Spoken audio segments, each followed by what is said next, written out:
Hello, and welcome to my channel.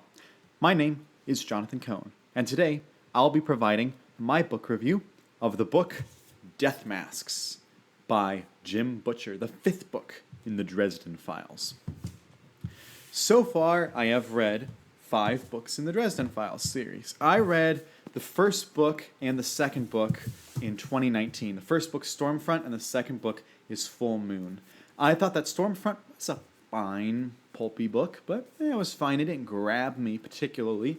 And I bought book 2 because I thought, well, I'll try it out. And I did not like book 2. I just did not like it. It was not fun. I did not enjoy the process of it.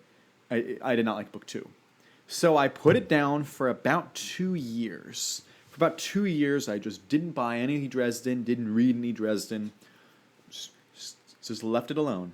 And then I decided about a year ago, you know what, I should pick up another Dresden book, give another book a try. I've grown as a reader. You know, every year I read about 100 books, so I grow and I learn new genres and I appreciate different styles. And I'd gotten more into mystery books, so I thought, I'm into fantasy, I'm into mystery, maybe I'll finally be into the Dresden books.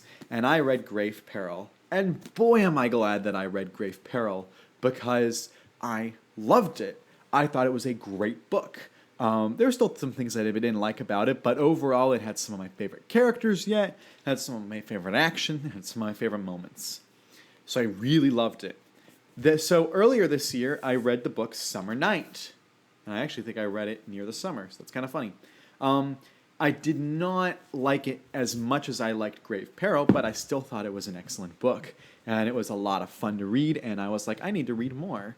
And so I've been waiting and just didn't have the drive to buy another one until recently, and I got Death Masks, and I thought, time to go back in, jump back into Dresden. And I'm so glad that I did, because Death Masks is my favorite book in the series thus far. This book hit all the notes that I needed it to hit. What makes this book so good is the characters that it has. It finally brings back 2 characters that were missing in Summer Night. Susan Rodriguez has been throughout all the books, but she was particularly good in Full Moon and Grave Peril, and I really liked any time she was on the page, and she's just gone in Summer Night. They reference her, but she as a character is gone. She finally shows up again in Death Masks, and she was superb. Her humor is great. Her bouncing off of Dresden when he's being funny and she's serious, when she's funny and he's serious. They work really well as a couple, and they work really well as literary characters. So she was great to have back. But also, we have the character of Michael Carpenter back. Michael Carpenter is my favorite character in the Dresden Files, bar none. It's like all the other characters, and then maybe Susan and Harry, and then you have, boom, way up here, you have Michael. I love anytime Michael's on the page, I get glued. I'm like, okay, I am in this. He's a great character, and my primary reason for liking Michael Carpenter is this is an example of Jim Butcher being able to write religious characters, even if he himself is not necessarily religious. He is one author in like the fantasy sci-fi genre that has been able to absolutely nail what a truly moral religious character is like, who has been able to truly get them without feeling too cliche or without feeling like they're attacking them. Oftentimes, they make the religious characters the villains, or at least antagonists to our heroes, or at least people that we don't like. Michael is just a stand-up, awesome guy that you can't help but love Michael. And so it's great to see him in Death Masks. And I was, hesitant to read this one, but when I find out Michael was in it, I was like, okay, I'm going. And he was delightful on every page.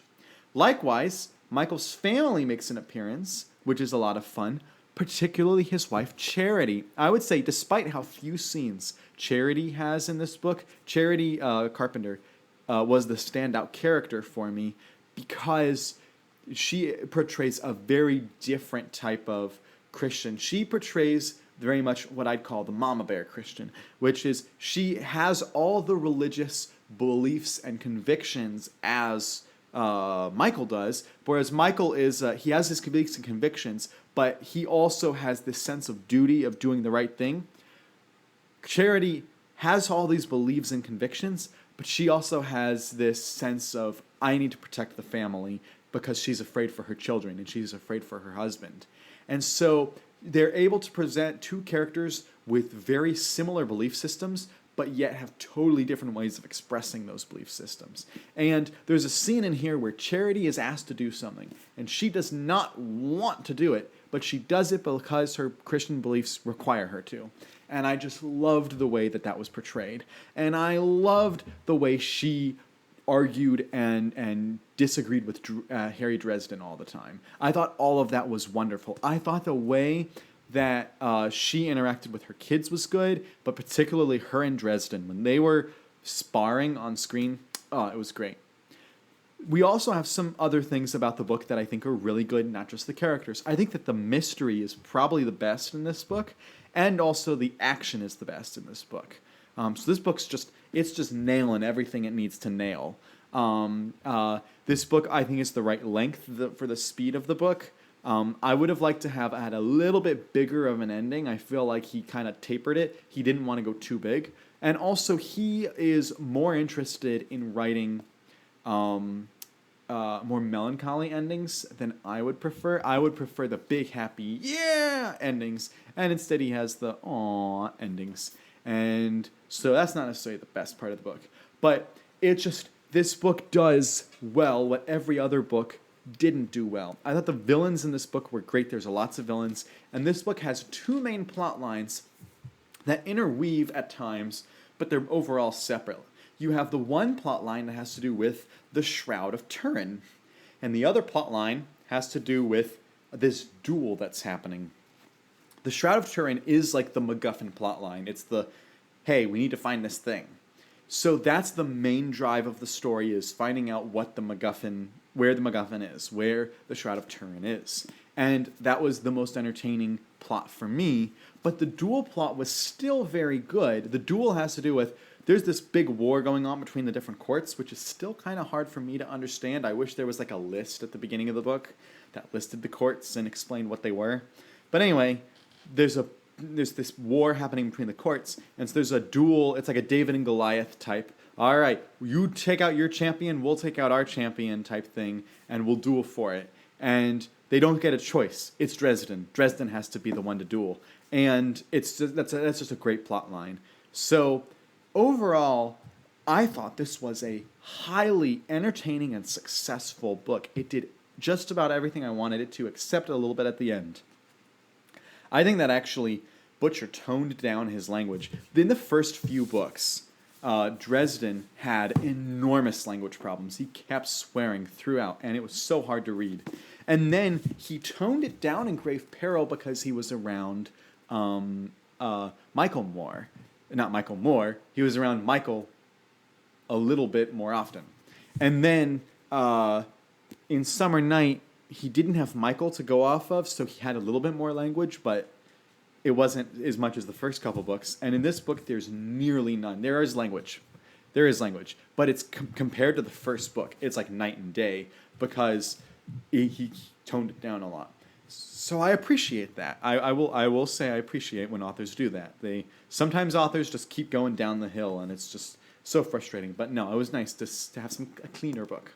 So overall, I loved Death Masks, my favorite Dresden book so far. I'd give it a 9 out of 10. But if you've read Death Masks, what did you think about a book? Did you like it as much as I did? Did you dislike it? Or did you think, it was okay? Let me know all those thoughts down below. And what do you think of the upcoming books? I don't know which book is next, but I know I have a few books coming up. So let me know what you think about the future books. And until next time, I'm Jonathan, and thank you for watching.